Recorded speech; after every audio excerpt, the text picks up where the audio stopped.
Now, Uganda has presented a $7.8 billion budget, focusing mainly on poverty reduction and infrastructure development.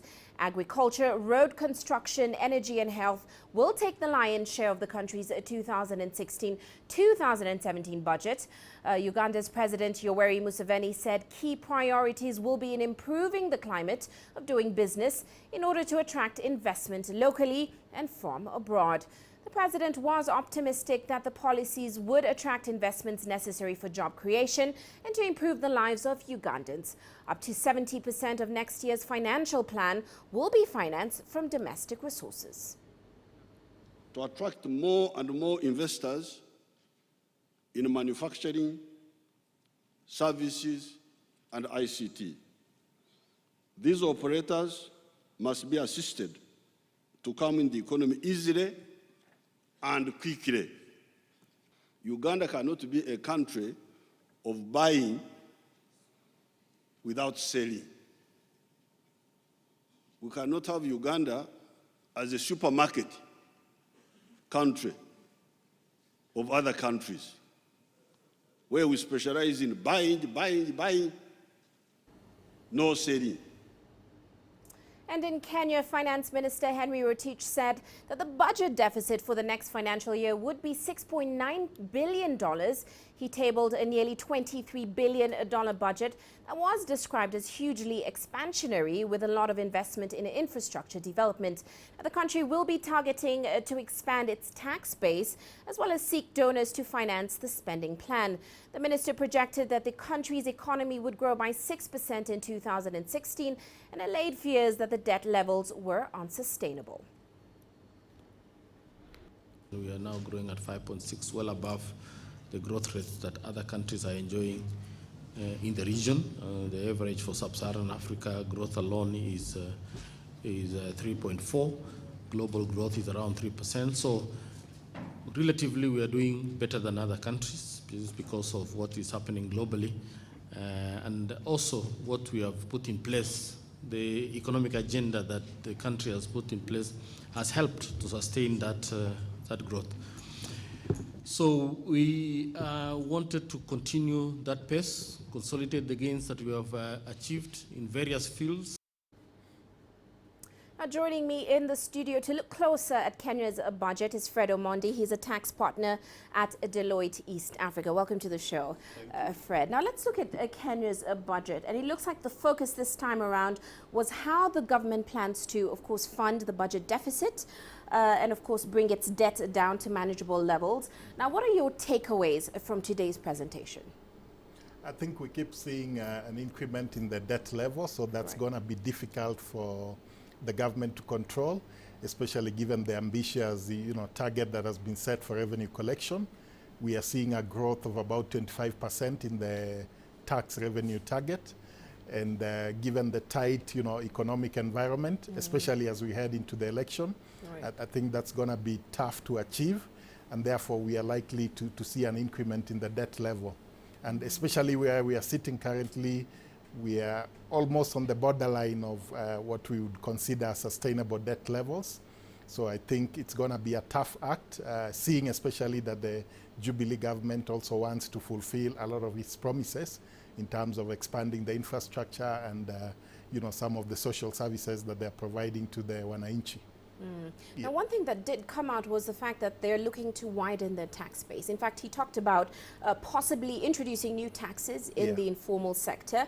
What are your thoughts on how the government plans to implement this, and of course how Kenyans are going to react to this? A lot of the new taxes are actually predicated on the new Income Tax Act that they are going to introduce. However, he didn't give a definite date on when they are going to do that. So even if it comes, it will probably be later on in the year, and the impact may not be felt this year. However, I guess what the minister is also betting on is that they've had a new VAT Act, which is just being implemented, and so they're expecting that to continue growth in the value-added tax collections. There's also the Excise Duty Act, which has built in an inflationary adjustment in the excise taxes. So we are likely to see increment in excise taxes later on in the year, actually next month. And then he talked about just the reform around the tax collection measures. So for example, landlords are now being targeted much more, and the Revenue Authority is going to even appoint agents to collect taxes from the landlords. So a lot of these measures is what probably the minister is betting on to increase the revenue collection. And of course, help with spending going forward. Yeah. We'll continue this discussion. And also joining us right now in Kampala is Nan Lunga. She's actually a policy analyst and a country director at South and Eastern African Trade Information and Negotiations Institute. Jane, welcome to the show.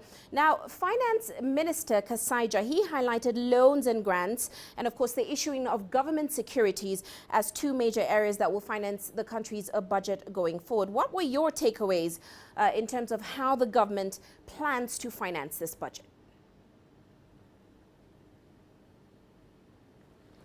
Thank you so much, Uche.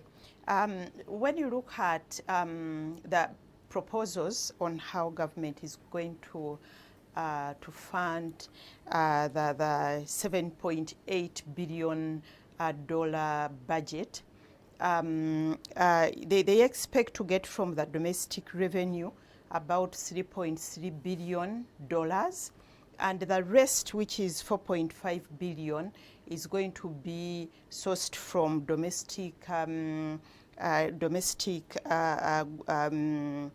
from the domestic borrowing and also external borrowing. My takeaway is that Uganda, we are running a deficit, increasing deficit, as the indebtedness is also growing bigger. And I think government has to see how we can be able to finance sustainably our budget from domestic revenue. Now, in terms of spending, a large part of the budget seems to be going to government agencies, but he also pointed to priority areas such as agriculture, mining, and of course tourism. What are your thoughts on this?